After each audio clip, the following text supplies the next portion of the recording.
ఏమిటి సార్ ఇంత అర్జెంటుగా వెళ్తున్నారు? చాలా అర్జెంట్. మా నాన్నగారు లేబర్ కాలనీకని రాసిచ్చిన స్థలాన్ని రాజకీయ పలుకుబడితో ఆ సదరన్ గ్రూప్ వాళ్ళు దోచుకోవాలని చూస్తున్నారు. రేపు ప్రొద్దున్నే కోర్టులో తీర్పు. మన తరఫున లాయర్ దుర్గాప్రసాద్ గారు పేదలకు ఆ స్థలం దక్కేలా చేయడానికి వాదిస్తున్నారు. ఆయన ఇంతవరకు ఏ కేసు ఓడిపోలేదు. ఆ స్థలం తాలూకు ఈ డాక్యుమెంట్స్ ఆయనకి ఇస్తే ఆ స్థలం పేదలకు దక్కుతుంది. వస్తాను. Good night. Good night.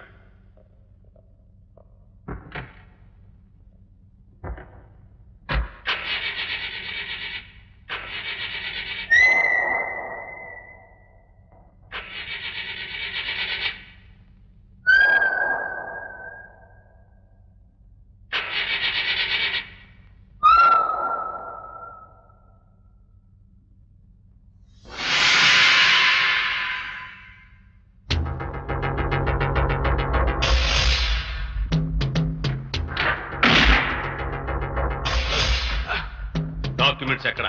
ఏ డాక్యుమెంట్స్? వాటికి మీకు సంబంధం ఏంటి? చెప్పు, నాకు తెలియదు.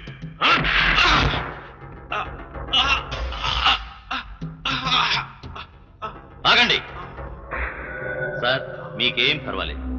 నేను దుర్గా ప్రసాదరావు గారి జూనియర్. మీ నాన్నగారు పేదలకు రాసిచ్చిన డాక్యుమెంట్స్ కోసం ప్రసాదరావు గారు నన్ను పంపారు.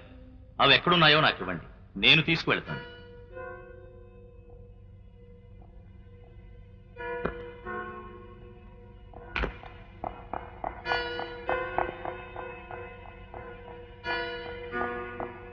ఇదిగో ఈ డాక్యుమెంట్స్ ఎలాగైనా సరే రేపు ప్రొద్దున కల్లా దుర్గా ప్రసాద్ గారికి అందజేయండి ప్లీజ్. తీసుకెళ్ళండి. ఓకే, తీసుకోండి.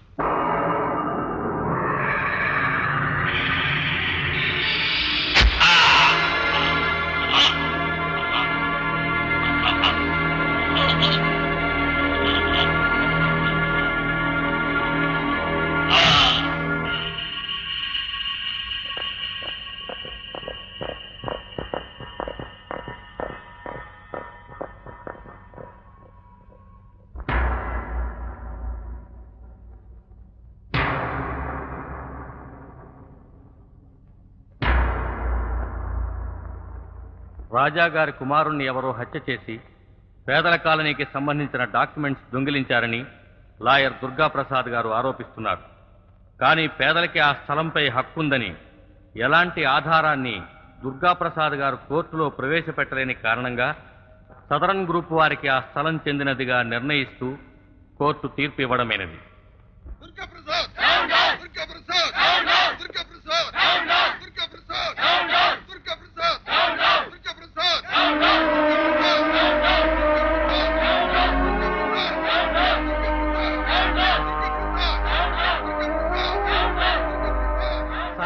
మీరు కేసు ఓడిపోవడం మీద మీ కామెంట్, అది మీ అసమర్థత, కోర్టు అసమర్థత?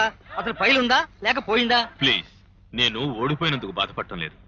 ఇంతమంది అమాయకులు నా మీద పెట్టుకున్న ఆశల్ని నిరాశపరిచాను, అందుకు బాధపడుతున్నాను. చెప్పండి సార్. ప్లీజ్. మిస్టర్ తప్పకోండి, తప్పకోండి అయ్యా. నువ్వు రారా. రాయండి అయ్యా, రాయండి. జూనియర్ లాయర్ల దౌర్జన్యం, జర్నలిస్టులకి అవమానం. హలో లాయర్ గారు, కమాన్ కమాన్ కమాన్ కమాన్. ఎవరు నువ్వు? నా పేరు Murthy, Satyamurthy. National wide football coach. గ్రౌండ్లో నాకెదురొచ్చిన వాళ్లతో ఫుట్బాల్ ఆడడం, నాకు డబ్బిచ్చిన వాళ్లకు ఫర్గా గోల్ చేయడం నా హాబీ. సదరన్ గ్రూప్ వాళ్ళు నా మనుషులు. రాత్రి ఆ ఇంటికెళ్ళి ఆ డాక్యుమెంట్ తీసింది నేనే. ఈసారికి ఆ ఫైల్ తోటే పోయింది.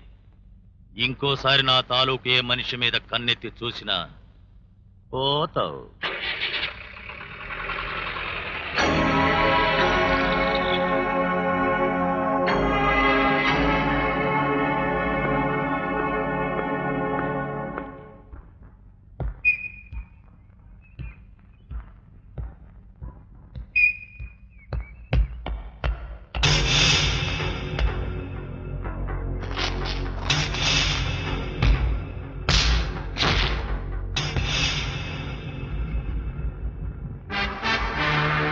కోర్టులో వాదించడం నా వృత్తి, కోర్టును మోసం చేసిన వాడిని వాయించడం నా హాబీ.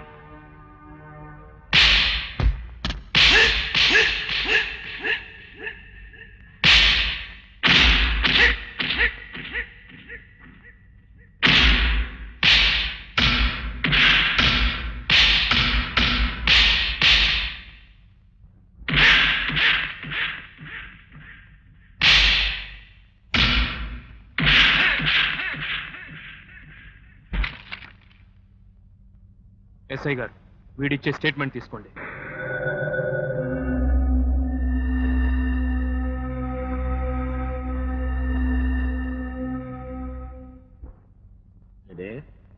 ఉజ్జయినిడేం పగులిచ్చిందా? భూకంపం వచ్చిందని మేనేజ్ చేసేయండి. మళ్ళీ 12 లక్షలకు పీడడిపోయిందన్నమాట. ఎట్టిన టెండర్లు తెలుసు, కట్టిన కాంట్రాక్టులు తెలుసు, ఇట్టంటి సవరాలు తెలుసు. మొత్తం పేని. కొసలాభం ఎంత వచ్చిందో చెప్పు. Total profit is thanks. అడిగింది చెప్పకుండా పువ్వు సర్దుకుంటావేటే? అది బయట జారిపోయిందిరా బాబు. లంకంత లెక్కలు ఒక నోటితో టక్కుని చెప్పాలంటే కష్టం. నిన్న పొద్దున పేపర్ కుర్రోడు మీద పైనుంచి రాయిసిరావంటే పిచ్చికి మీద ఇసిరితే పిల్లాడికి తగిలింది. తిరిగి ఇచ్చిరాడా? ఇసిరాడు. గురి తప్పి పక్క గుంట్లో పడింది. థ్యాంక్స్. రాత్రి నువ్వేం చేసావో తెలుసా? ఏం చేశాను? మనకు అడ్డుగా ఉన్నాడు కదా అని మీ ఆయన్ని నేనే చంపించేశానా? ఆయన నువ్వే చంపేశావని నీ చేత సంతకం పెట్టించేసుకున్నానే. ఎప్పుడు? 7వ ప్యాక్లో ఉండేట్టేవులే. నన్ను లోకు కట్టకు. చిరతపుల దగ్గర ఎంత జాగ్రత్తగా ఉంటానో సీమ దగ్గర కూడా అంతే జాగ్రత్తగా ఉంటాను. థ్యాంక్స్. ఒరే అశోక్, ఇలా కోర్టులో తీర్పులు, గొడవలు, వాదనలు అన్ని మానేసి పక్క వాయింపు సెక్షన్ మొదలు పెడితే కేసులన్నీ త్వరగా తేలిపోతాయని నిరూపించావరా? అసలు ఈ వేళ నిన్ను గురువు గారు మెచ్చుకుంటారు చూడరా. అమ్మ అయితే నీకు దిష్టి తీయడానికి సిద్ధంగా ఉంటుంది. కరెక్ట్. ఊరుకోండ్రా, చేసిందే గురుగారు చెప్పకుండా చేశాను. ఆయన ఏమంటారో ఏమో. చెప్పకుండా చేయటమేరా థ్రిల్. థ్రిల్లో గిల్లో లోపలికి వెళ్ళాక తెలుస్తుంది. రై, మీరు ఈ రోజు నుంచి ఈ ఇంట్లో అడుగు పెట్టడానికి వీల్లేదు. ఏం జరిగిందండి? వాళ్ళ మీద అరుస్తున్నారు. నాకు నచ్చంది జరిగింది కాబట్టే నేను ఈ నిర్ణయం తీసుకున్నాను. ఏంట్రా, ఏం చేశారు? మేం కాదమ్మా, వీడు ఒక అపోజిషన్ క్యాండిడేట్ ని తన్ని నిజం చెప్పించాడమ్మా. కొంచెం ఎమర్జెన్సీలో చేయాల్సి వచ్చింది. ఏమిటండి మీరు? నేను ఇంకా ఏమిటో అనుకున్నాను. మోసం చేసిన వాడిని 4 తని నిజం చెప్పిస్తే తప్ప? ఏయ్, ఏది తప్పో ఏది ఒప్పో నాకు తెలుసు. లా చదివింది న్యాయబద్ధంగా న్యాయాన్ని బయటపెట్టడానికి కానీ గూండాతనంతో దొమ్మిలి చేయడానికి కాదు. అది కాదు బాబాయ్. ఏమిటి? వాడు మోసం చేశాడు కదా, ఒప్పించడానికి వేరే దారి లేదు. అందుకని. లక్ష్మి, నేను వాళ్ళతో మాట్లాడదలుచుకోలేదు. నాతో మాట్లాడొద్దని చెప్పు. లా చదివి అనాథలుగా తిరుగుతున్న వీళ్ళని చేరదీసింది 3 నీతిగల లాయర్లుగా తయారు చేయాలనే ఉద్దేశంతోనే గాని ఇలా రౌడీలను చేయడానికి మాత్రం కాదు. ఇక్కడి నుంచి పొమ్మని చెప్పు. ఏమిటండి ఇది? ఇంతకాలం సొంత బిడ్డలా చూసుకున్నాం, ఇంత చిన్న తప్పుగా ఇంట్లోంచి పొమ్మంటారా? లక్ష్మి, ఇంకొక మాట మాట్లాడావో నువ్వు కూడా వాళ్ళతో పాటు బయటికి పోవాల్సి వస్తుంది. అది కాదండి. అమ్మా, నా గురించి వాదించకమ్మా. సెక్షన్ ప్రకారం తప్పు దొరికాక జడ్జి గారి తీర్పే న్యాయం అమ్మా. నిజమే, వాడు అబద్ధమే చెప్పాడు. న్యాయస్థానాన్ని మోసం చేయాలనే చూశాడు. అయినా నేను గురుగారిని అడిగి కదా చేయాలి. చేయలేదు.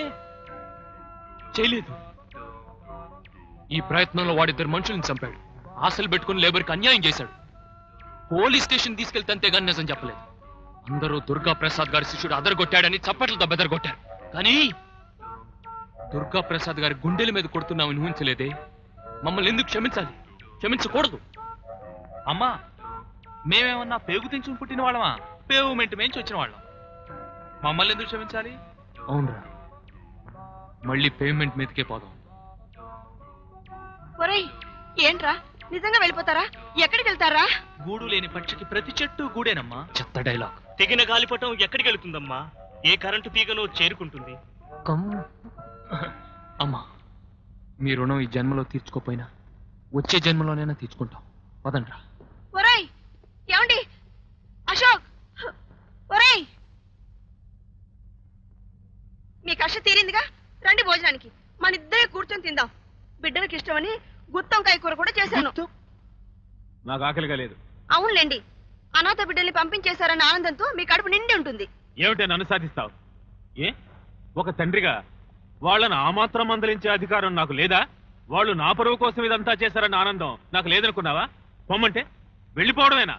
తప్పు చేశాం, ఇంకెప్పుడు తప్పు చేయం, మమ్మల్ని ఇంట్లోంచి వెళ్ళిపోమనడానికి మీరెవరు అని అడగొచ్చుగా. అవును, తప్పు చేశాం, ఇంకెప్పుడు తప్పు చేయండి. మమ్మల్ని ఇంట్లోంచి వెళ్ళిపోమంటానికి మీరెవరు? క్షమించండి బాబాయ్. మళ్ళీ ఎప్పుడైనా ఎవరినైనా తంతారా? ఒకవేళ తన్నినా మిమ్మల్ని అడిగే తంతాం. ఆ? మిమ్మల్ని అడిగాకే తంతాం. సరే, వెళ్ళి భోజనం చేయండి, వెళ్ళండి. రండి భోజనానికి. ఆ? ఆ, 20 అంతస్తులు కూలిపోయినాయా? Trade union లీడరా? అంత పెద్ద బిల్డింగ్ కూలిపోయి అంతమంది చనిపోతే కార్పొరేషన్ ఏ చర్య తీసుకోకుండా ఆడుకుంటుందా? దొంగలు ఊళ్ళు పంచుకున్నట్టు ఆ కాంట్రాక్టర్ తో మీరు కుమ్మక్కై ఈ అన్యాయాన్ని డబ్బుగా పంచుకుందామనుకుంటున్నారా? చనిపోయిన మా కుటుంబాలకు నష్టపరిహారం ఇవ్వాలి. అలా గాలి కూలిపోయే బిల్డింగ్ కట్టిన కాంట్రాక్టర్ అరెస్ట్ చేయించి శిక్ష వేయించాలి. 24 గంటల్లోగా